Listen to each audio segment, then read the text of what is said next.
Assalamualaikum warahmatullahi wabarakatuh. Gimana kabar teman-teman hari ini? Sehat selalu kan? Alhamdulillah. Kembali lagi di channel Penabur Misteri.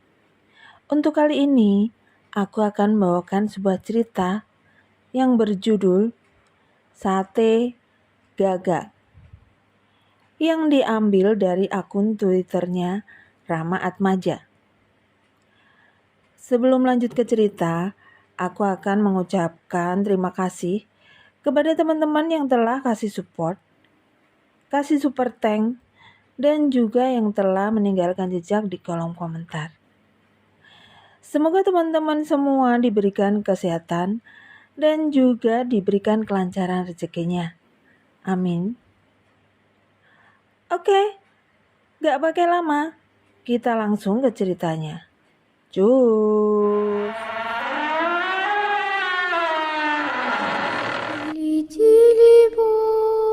Закрой глаза скорее. Кто-то ходит за окном и стучится в дверь.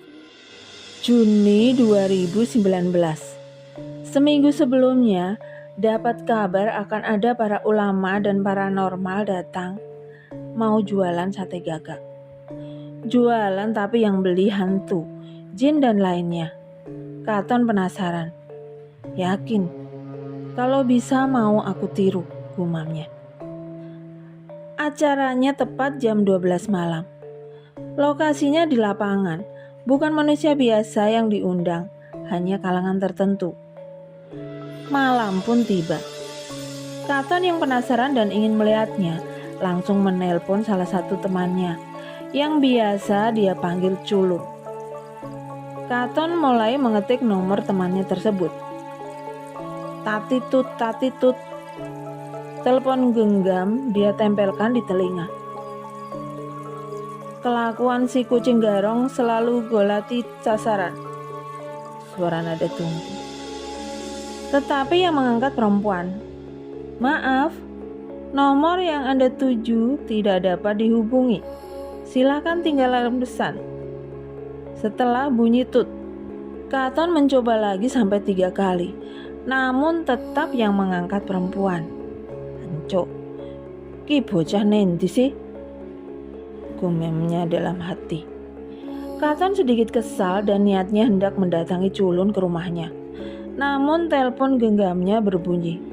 Au, Culun, Cumi, ucapnya kesal. Karena sang teman cuma miss call. Katon langsung menelpon balik dan temannya langsung mengangkat telepon dari Katon. Rangengane loh Lun, kaya wong penting. Enek apa Ton? Dengaran weleng aku. Ada apa Ton? Tumben kamu inget aku, jawab Culun dari dalam telepon. Asem gue Lun. Lun, jarene wingi kae enek acara di lapangan. Asem kamu Lun. Lun, katanya kemarin itu akan ada acara di lapangan, tanya balik Katon. Yuk, budal yuk. Mergo oke sing jogo. Iki engko ora angger wong iso mlebu. Yuk, berangkat yuk. Soalnya banyak yang jaga. Ini nanti tidak sembarangan orang bisa masuk, jelas Culun. Ya wis budal, papaan ya Des? Ya sudah, berangkat. Jemput ya Des, ucap Katon. Aku lagi. Tonton. Gelem ra? Yo Ton. Telepon pun ditutup dan Katon mulai bersiap-siap. Malam itu sehabis sisa, Culun mendatangi Katon ke rumahnya, menjemput. Ton, teriak Culun dari luar rumah. Iya, balas Katon dengan nada teriak pula dan keluar rumah. Katon memakai jaket dan jeans hitam. Jeans yang bagian lututnya berlubang ala preman pasar. Dia berjalan mendekati Culun. Culun masih menatap Katon tanpa berkedip. "Delok apa? Ayo. Lihat apa? Ayo," tegur Katon yang langsung duduk di belakang Culun membonceng. "Mangkat," ucap Culun menepuk bagian depan motornya dan mulai berangkat. Di tengah perjalanan mereka sedikit berbincang, dibarengi dengan sedikit candaan. Sampai di tengah perjalanan, saat hendak melewati Toang, motornya Culun mendadak diberhentikan. "Nyapa Lun, kok mandek?" "Kenapa Lun, kok berhenti?" tanya Katon yang masih memegang perut Culun. "Matamu deleng ngarep kae. Matamu, lihat depan sana," sambil nunjuk ke arah depan. Terlihat ada sesosok yang duduk di tengah jalan. Katon menjawab, "Jenenge ae demit ra karuan Lun. Goblok kowe. Namanya aja hantu gak beraturan. Lun. Goblok kamu." Jarak antara mereka dan sosok tersebut mungkin sekitar 20 meteran. Katon mulai mengangkat kaki kanannya ke belakang, turun dari motor seraya berujar, "Lun, motore tuntunan ae. Engko aku nyedaki demit. Lun, motornya dorong aja, nanti aku deketin hantunya." "Iya siap," jawab Culun tegas. Katon memegang bagian belakang motor dan mulai mendorongnya, sedangkan Culun mengayuh motornya dengan kedua kaki. Mereka berdua mendekati sosok tersebut sampai sekitar 7 meteran. Culun melirik ke arah Katon yang ada di belakang. Katon balik memandang. Keduanya mulai tersenyum dengan senyuman picik. "Woi, demit apa weh? Woi, kamu hantu apa?" teriak Katon. Namun sosok tersebut tak menjawabnya. Keduanya kembali menatap satu sama lain. Katon memberikan kode dengan menggerakkan kedua matanya ke arah kiri, agar Culun bertanya pada sosok tersebut.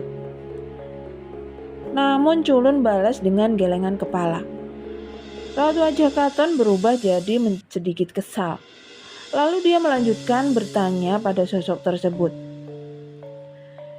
"Woi, budak gue. Woi, tuli kamu."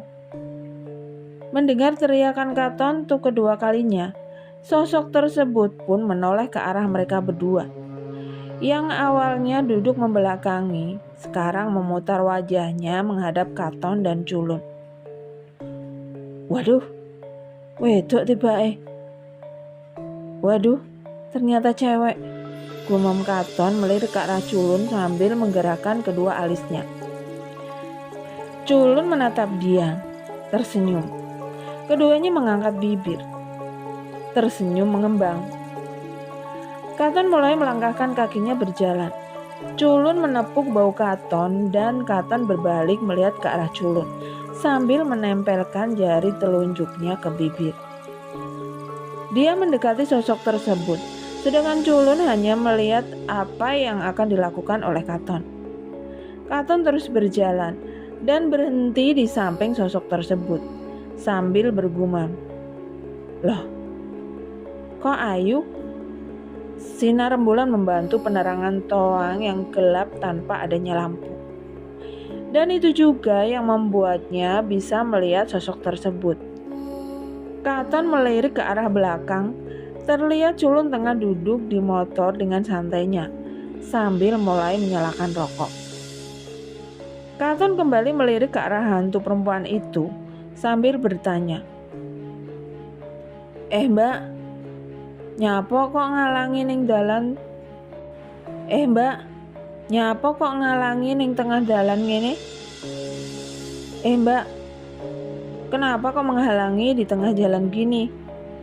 Sosok yang tadinya sempat menoleh ke arah belakang, kini menoleh ke samping, ke tempat di mana Katon berdiri.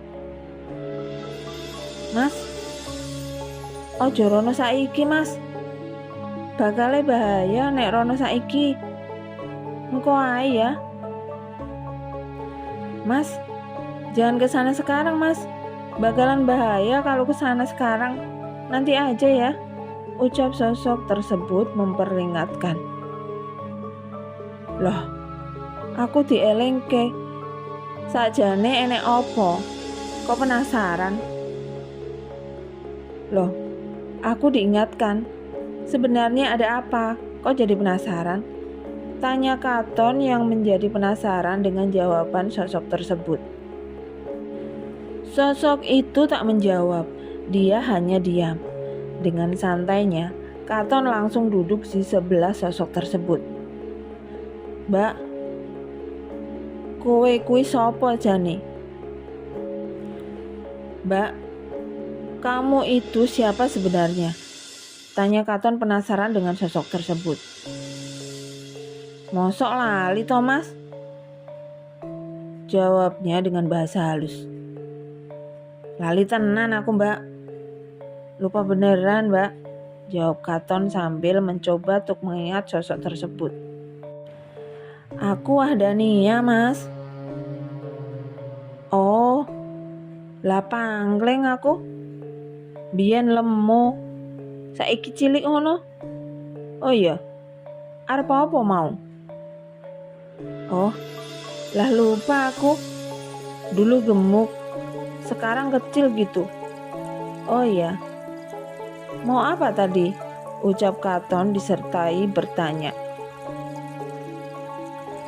Nyeluke ani ae mas, ben luwih akrab. Panggil saja Ani, biar lebih akrab, jawabnya menggoda. Setelah berbincang-bincang dengan sosok yang menghadangnya, Katon dan Culun kembali melanjutkan perjalanan. Tak mengindahkan larangan yang diberikan oleh sosok tersebut. Sampai di lapangan, di tempat yang mereka tuju, terlihat pagar seng mengelilingi lapangan tersebut. Sedangkan waktu ritual hampir dimulai. Karena sedikit lagi tengah malam. Culun memarkirkan motor dan keduanya turun. Mereka berjalan, mencari celah untuk melihat ritual sate gagak. Arep nyang ndi mas? Tanya seorang lelaki yang menghadang keduanya. Arepe rono, arepe ndelok, jawab Katon. Ngapunten mas, ora oleh. Maaf tidak boleh, ucapnya dengan tangan menggiring Katon dan Culun untuk pergi. Katon dan Culun kembali ke motor, namun bukan untuk pulang. Mereka mengitari lapangan dan mencari celah lain untuk melihat. Cukup lama mengitari lapangan tersebut, mereka tak mendapatkan celah untuk melihat. Akhirnya mereka memarkirkan motor di tempat yang sepi dan gak ada penjaganya. Mereka turun dari motor. Keduanya duduk di dekat pagar seng. Katon duduk jongkok sambil bersandar. Dia melihat ke arah bawah, tepatnya ke arah tanah. Lun, iki jalane. Lun, ini jalannya, ucap Katon dengan nada sedikit berbisik, sambil menunjuk tanah di bawah pagar seng. Culun bingung, mengernyitkan dahi. Dia tak mengerti maksud ucapan Katon. Katon menggeleng, kecewa, karena Culun tak mengerti dari maksud yang dia ucapkan. Katon langsung menggali tanah di bawah pagar seng dengan kedua tangannya. Dari situ Culun mengerti maksud Katon dan dia langsung membantu Katon menggali tanah dengan kedua tangannya. Keduanya terus menggali tanah sambil menatap tersenyum. Dirasa sudah dalam, Katon mulai tengkurap dan merayap masuk, melewati pagar seng dari arah bawah. Culun menyusulnya dari belakang. Keduanya merayap layaknya cicak, sambil matanya terus melihat ke arah orang-orang yang hendak melakukan ritual. Mereka merayap beberapa meter dari pagar seng, namun tak begitu dekat juga dengan orang-orang tersebut. Keduanya tak ada yang berani berdiri ataupun duduk. Mereka melihat ritual tersebut dalam posisi tengkurap, sambil sedikit mengangkat kepala agar bisa melihatnya dengan jelas. Ritual pun dimulai. Kayu bakar sudah mulai dinyalakan. Sate gagak sudah dipersiapkan, diletakkan di dekat pembakaran. Tak lama api pun padam, dan satu persatu tusuk sate yang sudah terisi dengan potongan daging burung gagak disusun rapi di atas tempat pembakaran. Tetapi sebelum disusun, sate tersebut dilumuri dengan darah gagak yang ada di dalam mangkuk. Ritual tersebut dilakukan oleh beberapa orang, namun yang bakar dan meneriaki jualannya hanya satu orang, sedangkan yang lain hanya berdiri diam sambil mengamati sekitar. Sate gagak, monggo tumbas.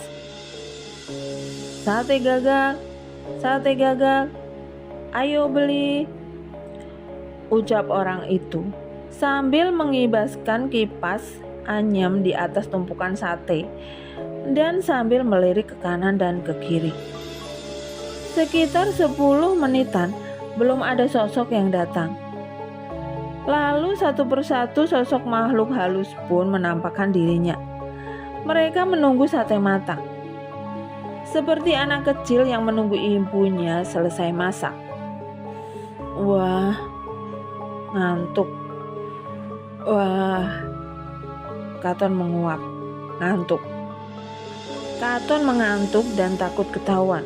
Keduanya melanjutkan merayap. Tepat di depan ada selokan.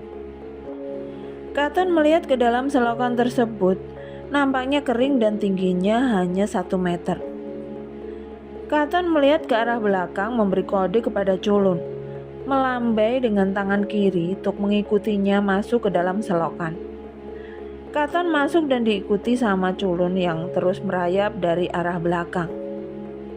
Dari sini nampak begitu jelas. Yang awalnya Katon melihat satu penjual sate, karena pandangannya waktu itu tertutup pohon yang ada di pinggir lapangan. Kini terlihat beberapa penjual sate. Hantu banyak yang bermunculan berkerumun. Jenisnya berbeda-beda. Genderuwo, kuntilanak, tuyul, pocong dan sebagainya. Tak ketinggalan makhluk seperti manusia, namun dalam kondisi cacat. Ada yang tanpa kepala, tangannya putus, kakinya putus, lidah menjulur panjang, kepalanya besar, gosong, dan masih banyak lagi. Namun ada satu makhluk yang berpenampilan seperti kuntilanak. Hanya saja rambutnya gimbal dan sebagian rambutnya menutupi mata sebelah kiri. Jalannya pun sempoyongan ke arah kanan, seperti berat sebelah. Bau anyir darah, bau bangkai, bau kemenyan, bau wangian bunga dan bau asap berkumpul jadi satu. Katon masih tiarap sama culun di selokan pojok lapangan. Nyamuk banyak, hantu banyak. Leher seperti karatan karena kotor bercampur tanah dan sedikit lumpur. Keduanya masih melihat di dalam selokan sambil tiarap. Katon mengeluarkan kepalanya untuk melihat keadaan lapangan. Saat matanya menelisik ke arah lapangan, Katon tak melihat apapun. Loh, aneh, gumam Katon dalam hati. Masuk lagi. Kemudian mencoba lihat lagi. Cih podo ra ketok. Akhirnya Katon jongkok. Dia mengamati. Dus kibas. Pandangannya gelap, tak bisa melihat sekeliling. Karena saking banyaknya hantu, Katon merasa jengkel. Pandangannya terhalang dan tak bisa melihat orang sakti berjualan sate gagak.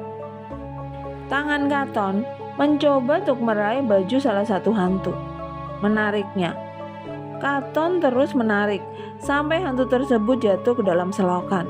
Lantas hantu tersebut dipukul beberapa kali. Culun yang melihat Katon memukuli hantu ikut-ikutan memukul. Di dalam selokan yang tingginya 1 meter, sekarang layaknya ring Smackdown.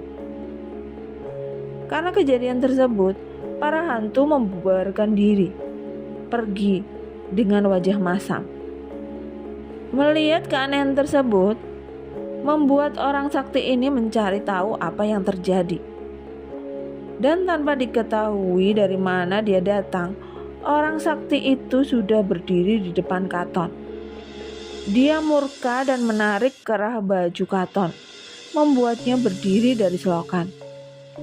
Orang itu menarik Katon dan si Culun mengekor dari arah belakang. Orang itu membawa Katon ke hadapan guru-gurunya. Kemudian mereka menyuruh Katon dan Culun duduk di pojok. Lalu keduanya diinterogasi. Setelah menjelaskan apa yang terjadi, Katon dan Culun dilepaskan, disuruh pulang. Katon yang ingin tahu mencoba merayu mereka agar tak disuruh pulang.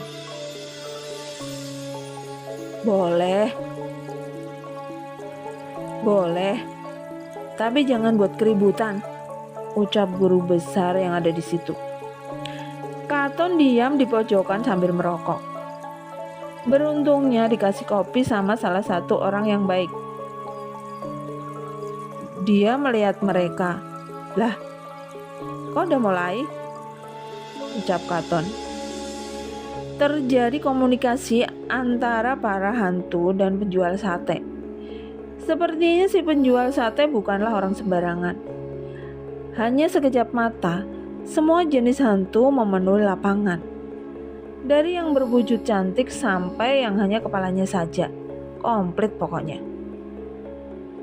Katon membayangkan bagaimana kalau dia sendiri di lapangan tersebut dan dikerumuni para hantu. Pedagang yang berjumlah 7 orang bersila, lalu ada 8 orang berdiri siap menyerang dengan posisi kuda-kuda. Dari hantu paling tinggi sampai yang paling pendek tersungkur. Pokoknya gak jelas hantunya. Aneh-aneh bentuknya. Tak tahu dari mana datangnya, si Ani tiba-tiba duduk di sebelah Katon sambil berujar, "Mas, diluk meneh mesti bubar. Mas, bentar lagi pasti bubar." "Mosok?" saut Katon. "Delok wae, Mas." "Lihat saja, Mas," terang Ani. Dia masih duduk sambil baca mantra. Para hantu sudah gak jelas bentuknya, seperti terlihat mengamuk karena tidak kebagian sate gagak. Sudah rebutan, jadi tawuran, saking banyaknya. Lat, seperti guntur. Cahaya terang, bius. Hantu bersih tak tersisa. Tinggal 1 orang sakti yang terakhir. Dia masih bersila, namun tidak bergerak. Tasbihnya juga tidak digerakkan atau diwiridkan. Kemudian Katon sama Culun mendekati orang sakti itu. Mereka menggoyangkan tubuhnya, tetapi tidak sadarkan diri. Wah, jelas digowo ning alam seberang iki sukmane. Wah, jelas dibawa ke alam seberang nih sukmanya, gumam Katon. Katon menoleh ke kiri dan ke kanan. Konco-koncone kok rado teko. Wow, Jan. Konco apa iki? Teman-temannya kok gak datang? Wah. Teman apa ini? Ani datang. Clingset di sebelah Katon. Apa, Mas? Aku gawenen nyebrang nek alammu. Mesake iki sukmone. Bawa aku menyeberang ke alammu. Kasihan ini sukmanya, jelas Katon. Ani menjawab dengan santai. Yo, tapi enek imbalannya mas. Ya, tapi ada imbalannya mas. Apa imbalannya? Tanya Katon. Kowe gelem dadi gendaanku? Kamu mau jadi pacarku? Tanya Ani balik. Sontak Katon kaget dengan imbalan yang diminta Ani. Gila, demit maneh. Gila, demit maneh. Lajal rupamu asline kaya apa? Gak mau, hantu lagi. Lah, coba wajahmu asli kayak apa? Ani kemudian teriak, dan wujud aslinya berubah, berwujud putri bermahkota dan bermata biru. Waktu berubah wujud asli, tingginya tidak seperti manusia. Lalu kembali jadi kecil sambil tertawa. Kemudian berujar, "Piye mas? Sakura? Gimana mas? Sanggup gak?" Sek toan, aku tak mikir dulu, jawab Katon. Rasa kesuwen, selak mati mas. Gak usah kelamaan, keburu mati mas, jelasnya. Hayo sek, cok, dan cok tenan, balas Katon dengan bahasa kasar, karena mulai bingung harus bagaimana. Gendaan sing piye? Aku dadi pacarmu apa piye? Pacaran yang gimana? Aku jadi pacarmu apa gimana? Ucap Katon balik bertanya. Yo mas, jadi pacarku, jelas Ani. Tapi ora dadi bojo to. Tur aku ora mau perintah-perintah to. Ora mau perbudak. Tapi tidak jadi suami kan? Juga nggak kamu perintah-perintah? Tanya Katon lagi. Ora mas, yen gelem dadi pacarku malah tak kancani saben dino. Tidak mas, jika mau jadi pacarku malah ku temani setiap hari, jelas Ani lagi bersikukuh. Wes ngene wae, dirembuk buri. Saiki sebrang ke aku. Sudah, begini saja, diobrolkan belakangan. Sekarang seberangkan aku, pinta Katon yang mulai khawatir. Gah, dil kesek, ucap Ani ngeyel dan menginginkan kepastian. Wes yo, ayo cepat, selak ndrawasi. Wes, yo lah, ayo,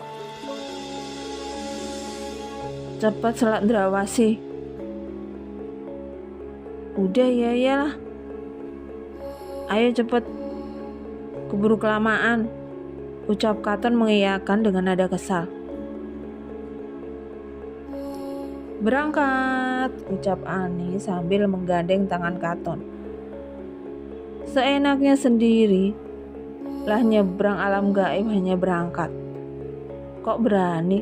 Tanya Katon ragu. Sampai alam seberang. Ndian, wonge, sukmone lho ya. Kae to mas? Asem, lah kok digantung? Wedhus tenan. Derajate luwih dhuwur saka demit ratatanan. Kok aku mas? Aku kan ra melu-melu to ya. Kok aku mas? Aku kan gak ikut-ikutan kan ya, jawab Ani membela diri. Dasarmu yo demit, Katon kesal. Wis benae demit, penting duwe kekasih menungso. Opera bangga yo. Ani tersenyum. Gak banyak bicara lagi, Katon mendekati sukmanya orang sakti yang digantung. Jaraknya sekitar 12 meteran. Jalan setapak disertai ilalang yang agak tinggi. Waktu tiba di dekat situ, aduh, ternyata hantu sudah melongo-melongo. Parat, gumam Katon dalam hati.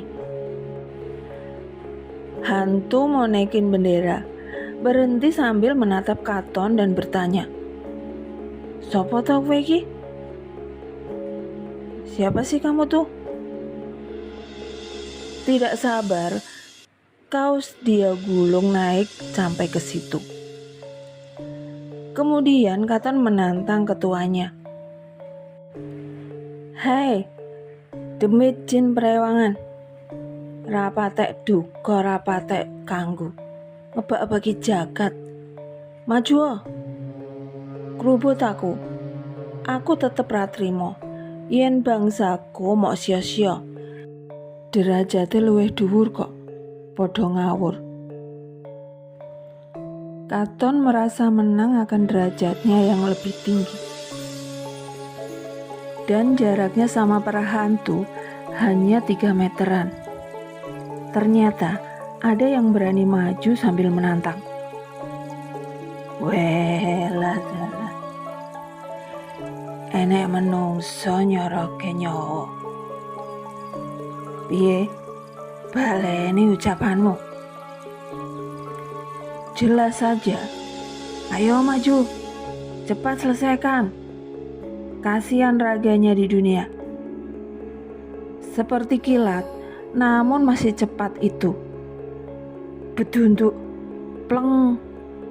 Kepala Katon mulai pusing. Tetapi untung sudah pasang kuda-kuda atau siap siaga. Namun Katon terpental dan jatuh.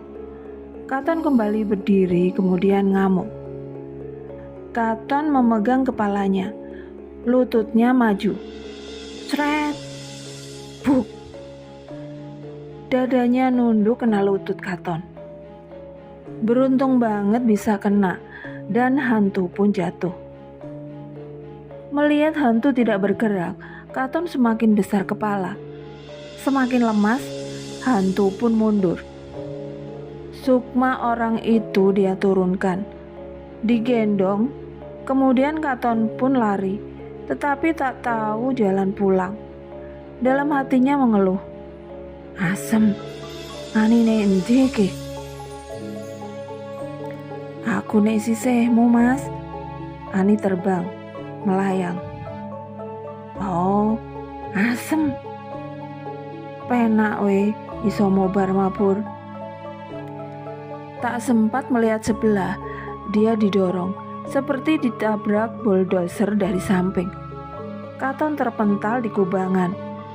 Biur. Tidak tenggelam. Tetapi waktu jatuh malah di tengah lapangan tempat ritual tadi. Katon melihat kanan dan kiri. Sudah bersih, tak ada orang. Terlihat ada orang atau sosok di pojok lapangan. Lalu dia kejar, karena berpikir mungkin bisa sampai ke tempat sosok itu. Saat sampai di situ, dia bertanya tentang tubuh orang sakti tersebut dan katanya dibawa ke rumah lurah. Katon kembali bertanya arah rumah Pak Lurah, tetapi dia menjawab, "Lah, ngendi arahe? Aku ra roh." Lalu Katon melihat sekeliling lagi, mencari temannya si Culun. Tetapi dia tidak ada. Lah kok Culun ya minggat? Asem. Aku ditinggal Bali. Gumam Katon. Katon lari di pinggir sungai. Syukurlah ada orang nongkrong di kali pening. Katon teriak sambil bertanya, "Bu, omahe lurah ngendi?" "Lurah mriki." "Lurah mriki napa lurah pundi?" jawab si ibu tersebut malah balik bertanya. Katon mengumpat di dalam hati. Asem. Ngajak ndagel. "Kene Bu," jelas Katon. "Kae lo, Omah nomor 3 kae yo. Tidak lama Katon kembali berlari. Sampai di depan rumahnya, jasad orang itu sedang dibersihkan. Katon mendekat sambil berujar, "Minggir, minggir." Untungnya orang-orang yang ada di dekat situ mau minggir, dan Katon pun memasukkan sukma orang sakti tersebut ke jasadnya. "Ye, mpun dugi, cepet ge endang mlebet." "Ye, sudah sampai. Cepat buruan masuk," pinta Katon sambil meletakkan dan kepalanya malah miring. "Amit ye." "Amit ye nggih," sambung Katon sambil membenarkan posisi kepala orang tersebut. Sukmanya sudah masuk dengan benar. "Alhamdulillah, mripate melek," ucap Katon bersyukur. "Alhamdulillah hidup. Kayak gitu ya senyum. Dasar hantu sontoloyo ani," gumam Katon. Kemudian Katon berjalan hendak pulang, namun langkahnya terhenti. "Mas, sebentar, mriki sekedap," ucap orang itu. Katon membalikkan wajahnya, menoleh ke arah belakang. Dia melihat orang itu melambai dan Katon pun kembali, sambil mencoba mencium tangan dia, tetapi malah ditepis. "Boten ngoten iki, kudune Boten ngoten iki, kudune kula sing nyambung tangan Pak Yayai." "Boten ngoten iki, kudune kula sing ngambung tangan Pak Yai," jelas Katon. Ya, orang sakti tersebut adalah kiai dan para ulama yang lain juga. Jual sate gagak bukan untuk mencari kekayaan, namun untuk melawan mereka yang datang. Tetapi tak bisa dipungkiri kalau jumlah mereka begitu banyak, hingga membuat orang-orang ini lari tunggang langgang. "Matur nuwun sanget, Mas. Menawi mboten enten Mase, wah, dados menapa kula. Terima kasih, Mas. Kalau tidak ada Masnya, wah, jadi apa saya?" ucap kiai tersebut. Katon pun menjawab, "Nggih tetep dados Pak Kiai. Nami kula XXX," ucap sang kiai. "Kula karyawan Tuhan yi," ucap Katon balik memperkenalkan dirinya. Singkat cerita, malam itu Katon pulang dengan berjalan kaki, karena culun kabur meninggalkan Katon. Katon jalan dengan santai, dan tak terasa rokoknya hanya sisa 3 batang. Wah, jelas kira canda, mlakune kadoan sisan. Dari depan sekolah terdengar suara memanggil. Dari depan sekolah terdengar suara memanggil. Suara lelaki. "Mas, Mas." Katon pun berhenti dan menoleh. Dia melihat sesosok wujud berlumuran darah yang mengalir begitu deras. Kepala sosok itu menyamping, seperti berat sebelah. Matanya hampir keluar, tangannya juga patah. "Nopo mit demit?" Katon kesal. "Tulungono, aku njaluk tulung. Jukukno jasadku. Aku kecelakaan. Kae, nek kono," ucapnya sambil menunjuk area toang yang panjang yang hanya ada pesawahan. "Oh, lah cah ngendi kowe, Mas?" tanya Katon. "Aku cah desa kono. Tulung keluargaku. Jenenge iki," pinta sosok itu. "Walah, dawa men jenenge. Lali ra aku engko." Tak lama saku celana Katon bergetar Dia memasukkan tangan ke saku celananya dan mengambil telepon genggam. Terlihat temannya, culun, memanggil via telepon. Semprol, malah aku mbok tinggal bali. Piye kamsutmu? Ucap Katon setelah mengangkat telepon culun. Asem, aku rung bali. Aku kuwi nek sekolahan ki lho. Bisa blah. Jelas culun yang ternyata ada di area sekolah. Oh, pantes. Ya wes, aku tekan ngarep sekolahan iki. Wes ketok senterku ra, ucap Katon.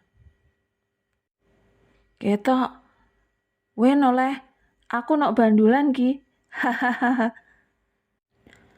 Katon kesal dan mematikan telepon genggam, lalu melirik. Semik. Lalu dia kembali melirik ke arah sosok yang tadi, tetapi sudah hilang. Mau jenenge sopo yo? Lali aku, ucap Katon menggaruk kepalanya. Lantas Katon menemui temannya. Dia menemui culun dan mengusir Sablah.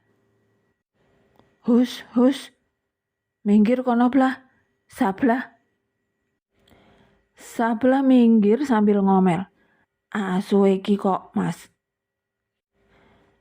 Mendengar Sablah marah, Katon balik berucap.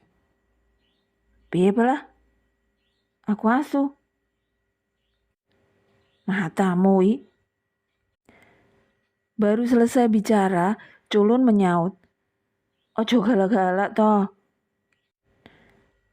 Lah pengen tak apa dari piye, Sablah. Sambil memegang lengan Sablah, ditarik agar mendekat. Tak untir ndasmu bonyok ki. Sambung Katon emosi. Maaf Thomas, lah kangen Mas Culun, suwe ra ketemu ki. Jelas Sablah. Hayo, sokne aja ngono ya. Sindir Katon kepada hantu yang bernama Sablah. Setelahnya, mereka pun langsung pulang dan kembali ke rumah masing-masing. Mungkin maksud dari para ulama dan orang pintar tersebut mau mengusir para makhluk yang ada di dekat lapangan itu dengan cara memerangi mereka dan memanggil dengan berkedok jualan sate gagak agar para makhluk itu mau datang. Tetapi apa yang diprediksi tak sesuai harapan. Jumlah makhluk lebih banyak dan terjadi ketidakkompakan yang membuat satu kiai hampir meninggal dunia karena ulah teman-temannya yang meninggalkan dia di tengah pertempuran melawan makhluk halus. Inti dari cerita ini, jangan sekali-kali meremehkan sesuatu dan berpikir kalau sesuatu itu gampang dan bisa dengan mudah diselesaikan. Niat baik belum tentu mengundang kebaikan, dan kegagalan dari setiap tindakan akan ada konsekuensinya. Entah itu hikmah atau sebuah teguran. Oke, sekian dulu ceritanya. Semoga dapat diambil pembelajaran dari kisah cerita ini. Nantikan cerita-cerita lainnya yang tentunya lebih seru dan horor. Dan jangan lupa yang belum subscribe dulu dan tekan tombol loncengnya agar tidak ketinggalan cerita-cerita dari channel ini. Matur nuwun. Wassalamualaikum warahmatullahi wabarakatuh.